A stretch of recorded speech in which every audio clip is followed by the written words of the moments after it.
Então, o capítulo 6 vai ser estudado o cisalhamento, que ocorre devido o cisalhamento horizontal que ocorre em vigas devido a carregamentos transversais. Tá? Então, lá no capítulo 5, foi estudado que o carregamento transversal ele provoca tensões normais, né? Foi o que a gente estudou, as tensões normais, e a partir dos diagramas se identificava em cada situação de carregamento, né? em cada elemento, o ponto mais solicitado a partir do momento fletor, né? E aí se determinava, em geral, né? As tensões máximas, né? Que atuavam na viga, mas isso tensão normal. O capítulo 6, então, continua o estudo de carregamentos transversais, né? Então, a gente continua estudando carregamento transversal, que são cargas verticais, né? Perpendiculares ao eixo longitudinal da nossa peça. Só que agora o efeito que vai ser analisado vai ser o cisalhamento que esse carregamento provoca na peça, certo? E esse cisalhamento horizontal, tá? O cisalhamento horizontal que o carregamento provoca. Porque vocês devem ter ciência que, quando se fala em esforço cortante, o esforço cortante é um esforço de cisalhamento, correto? Só que, por que a gente não se preocupou mais no capítulo 5 com as tensões normais do que com o esforço cortante? Porque o cisalhamento que é mais solicitado, na verdade, é o cisalhamento horizontal. Então, as verificações para efeito de dimensionamento, que eu já comentei com vocês lá no início da disciplina, que a gente chegaria no ponto de fazer dimensionamento de peças, né? Das dimensões da peça, dependendo das características, né? de módulo de elasticidade, né? De resistência.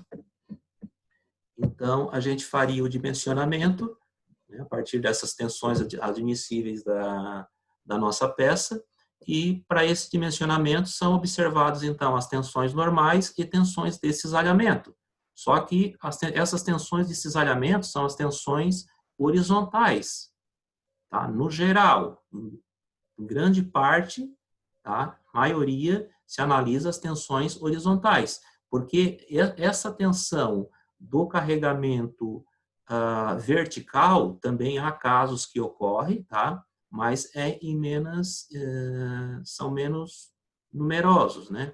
Então, o cisalhamento horizontal devido ao carregamento transversal, assunto iniciado hoje, né? É o valor mais relevante para a gente, né? Que vai apresentar valores maiores. Certo. Então, pessoal, assim, então analisem aqui, né, na introdução teórica, analisando essa peça aqui, tá? Uma peça seria um corte de uma peça, né? Poderia ser uma viga, uma barra, né? E aqui mostrando os três eixos X, Y e Z, né? Onde vocês estão verificando que essas componentes de força sigma x, né, tau xy e tau xz, elas elas se resumem, né, ou são iguais a esse tipo de solicitação à direita, tá? Então, esse tipo de esforço atuando na peça à esquerda, né? Então tem o efeito de momento fletor e tem o efeito de esforço cortante na peça. Tá? Então, assim, a partir desse esforço cortante V que atua na peça, analisem esse cubinho aqui da figura 6.2, a partir do esforço cortante vertical que atua na peça, que aqui no cubinho está denominado, deixa eu aumentar, está denominado como tensão de cisalhamento, né, tal XY, se origina uma outra tensão, essa na horizontal, né, na parte superior, tensão de cisalhamento tal YX. Tá? Então, em sentido oposto, né, como vocês estão verificando, aqui nessa face da direita vertical, o cisalhamento está apontando para baixo e na face superior está apontando para a esquerda. Né? Então, perpendicular e com sentido indo ou de encontro, né? Ou as duas setas se encontram ou elas vão são contrárias, né? Que é para acontecer o equilíbrio, certo? Então, sempre esse esforço V acaba originando esses esforços de cisalhamento na nossa peça. Esse esforço horizontal, né? O tal YX, certo? Então, para ilustrar melhor como que aconteceria isso aí, a introdução traz, aqui na figura 6.3, uma viga engastada na extremidade A e com a outra extremidade livre. Essa viga sendo formada por pranchas, né, sobrepostas. Deixe-me ver aqui, são pranchas, são tábuas, são pranchas sobrepostas, né? Elas não são coladas, elas são encostadas, né, sobrepostas umas às outras. Então, isso, a situação inicial na letra A da figura 6.3. Na figura B, é colocada uma carga na extremidade livre, uma carga P, e o que vocês reparam? Vocês reparam que houve, então, a curvatura para baixo dessa peça, né? E o que houve com essas pranchas de madeira? O que vocês reparam aqui? Né? No encontro entre as pranchas, o que houve? Houve o deslocamento horizontal, né? De uma prancha em relação à outra. Tá? Então, esse deslocamento horizontal, ele aconteceu porque as pranchas, elas foram colocadas só sobrepostas. Elas não são pregadas, não são aparafusadas, não são coladas, elas foram colocadas apenas sobrepostas, certo? Quando eu tenho um perfil que ele é um perfil homogêneo, né, que ele não tem essa sobreposição de partes, ele é homogêneo, ou ele é fixo, né? Ele é composto por partes. Eu poderia ter uma viga composta por pranchas de madeiras, como eu vou apresentar para vocês na sequência, nos exemplos, e essas pranchas serem ou pregadas, aparafusadas, coladas, né? Mas, de qualquer forma, seria uma peça única, trabalhando de maneira homogênea, de maneira coesa, né? Que não é o caso da demonstração, né? Que foi justamente feito para a gente conseguir visualizar esse efeito de deslocamento. Então, nessas peças onde existe a coesão, nessas peças homogêneas, não existe o deslocamento, mas existe internamente nas superfícies horizontais, quando a peça ela é carregada, né? Ela sofre então o esforço interno e existe entre os materiais que compõem a peça, existe essa tendência de deslocamento, né? De uma lâmina sobre a outra da peça, né? De uma face sobre a outra no correr da altura. Tá? Esse tipo de ação, ele não ocorre, por exemplo, se eu tiver essa situação aqui em C. Então, essa situação em C, reparem que é aplicado ao invés de uma carga transversal, é aplicado um momento puro na extremidade livre. Então, essa situação da extremidade C, vocês têm flexão pura, que é aquele primeiro assunto que eu estudei com vocês lá no início da disciplina, flexão pura. Então, na flexão pura, não existe esse esforço interno de cisalhamento horizontal, certo? Isso acontece só com carregamentos transversais, situação da letra B. Então, correndo um pouquinho o material aqui, o item 6.1, tensão de cisalhamento horizontal nas vigas. Então, assim, pessoal, ao longo, vocês estão verificando aqui uma viga com extremidades AB, né? Extremidades AB, e tem aqui ao lado a seção, né? Representando a seção dessa viga. Então, em cada altura dessa seção, existe, para esse carregamento aqui, né, independente do tipo de carregamento, aqui eu tenho duas cargas concentradas, P1, P2, e uma carga distribuída apenas em um trecho da viga, né? Se eu estudar cada seção dessa viga, eu vou ter esforços diferentes de cisalhamento, certo? Ao longo da altura da seção. Então, nas faces superior e inferior da nossa viga, tá? Lá, aqui é interessante a gente fazer bem essa distinção, né? Lá no esforço de tensão normal, o nosso sigma era máximo nas extremidades. Estão lembrados? Então, sempre na maior altura, na distância maior da linha neutra, era onde se encontrava o sigma máximo. Aqui não, aqui nas extremidades inferior e superior, eu não tenho esforço de cisalhamento. Nosso cisalhamento horizontal é zero. Então, o esforço de cisalhamento, ele se encontra da superfície para o interior da peça, certo? E essa força de cisalhamento horizontal, ela é chamada, aqui tem toda uma dedução, né, para a gente chegar na nossa fórmula, mas eu vou apenas explicar o que significa, né, e mostrar a fórmula para vocês, porque o nosso tempo não permite que a gente faça todas essas deduções.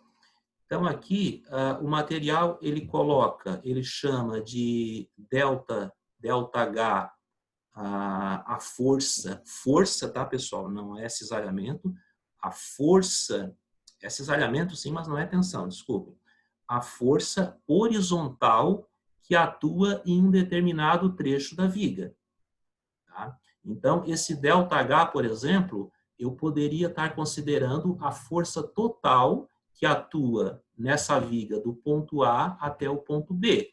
Tá? Eu posso considerar o meu ΔH, eu posso, a partir da fórmula, né, da expressão que é deduzida, eu posso calcular, determinar o meu ΔH total da extremidade A até B. Certo? Mas, quando eu considero, aqui são algumas deduções, eu vou passar porque elas, na verdade, essas deduções é para chegar, aqui tem o ΔH, né? É para chegar à nossa fórmula de aplicação. Então, eu tenho aqui que a expressão que fornece o ΔH, essa força horizontal num trecho da peça ou na peça toda, ela é dada por essa expressão aqui, ΔH é igual a V vezes Q sobre I, que multiplica ΔX. O V é o esforço cortante, né? É o carregamento transversal. O Q é o momento estático. Eu creio que eu já calculei esse momento estático com vocês. A gente vai voltar novamente. O I é a inércia da peça e o ΔX é o comprimento que eu estou analisando, né? da nossa viga ou da nossa peça. Tá? Isso num comprimento determinado. E existe também uma outra variável que é bastante utilizada para se fazer esses estudos de cisalhamento horizontal, que é a grandeza Q. tá? Então, o Q minúsculo, o Qzinho. Então, o Qzinho, ele é dado por essa expressão aqui, é o delta H dividido pelo delta X. Tá? Então, analisando delta H por delta X, o que é que vocês entendem aqui? Mesmo sem ver a teoria. Se eu estou dividindo o delta H, a força total, para uma distância determinada X, eu estou obtendo o quê? Eu estou obtendo a força horizontal por unidade de comprimento. Tá? Então, o meu Qzinho é exatamente isso aí. É a minha força horizontal por unidade de comprimento, como o material traz aqui, que ela também é igual ao V, que multiplica Q sobre I, né? Então, o esforço cortante vezes o momento estático dividido pela inércia da peça. E esse Qzinho, ele, em função de ser o esforço por unidade de comprimento, ele dá essa ideia de fluxo de força, né, ao longo da peça. Então, por isso que ele é chamado exatamente de fluxo de cisalhamento. Tá? Então, aqui, pessoal, deixa eu ver, faltam 7 minutos. Eu creio que dá para a gente resolver essa questão aqui. Vou verificar essa questão aqui com vocês, a 6.1.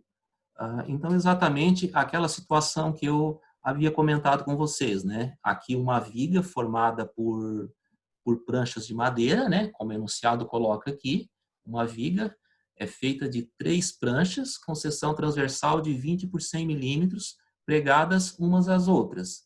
Essa figura aqui, 6.8. Sabendo que o espaçamento entre pregos é de 25 milímetros e que a força cortante vertical na viga é V igual a 500 newtons, determine a força cortante em cada prego. Tá? Então, aqui 3 pranchas foram unidas com esse formato aqui, né?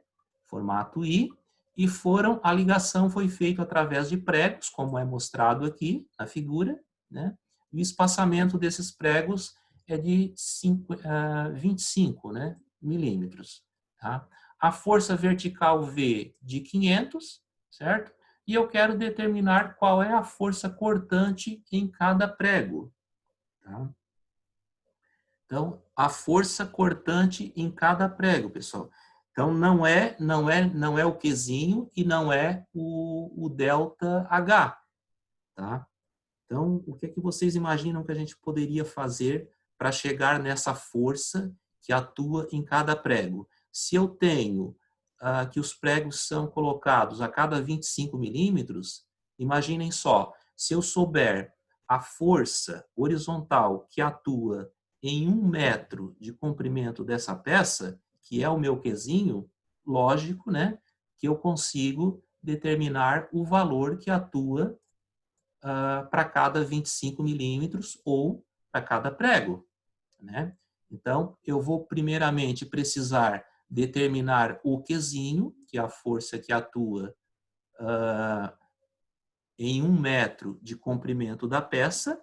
O Qzinho é dado por essa expressão aqui, V vezes Q sobre I, né? V cortante, Q momento estático e o I a nossa inércia, certo? Então, o V, o cortante, é dado no enunciado, né? O carregamento transversal é de 500 newtons. Eu preciso determinar apenas o momento estático Q e o I, tá? Mas esse Q, ele vai ser calculado em relação ao Q. Em relação ao Q. Imaginem só, se a ligação que o prego faz é entre a prancha superior e essa prancha central, então imaginem que eu tenho que analisar essa superfície.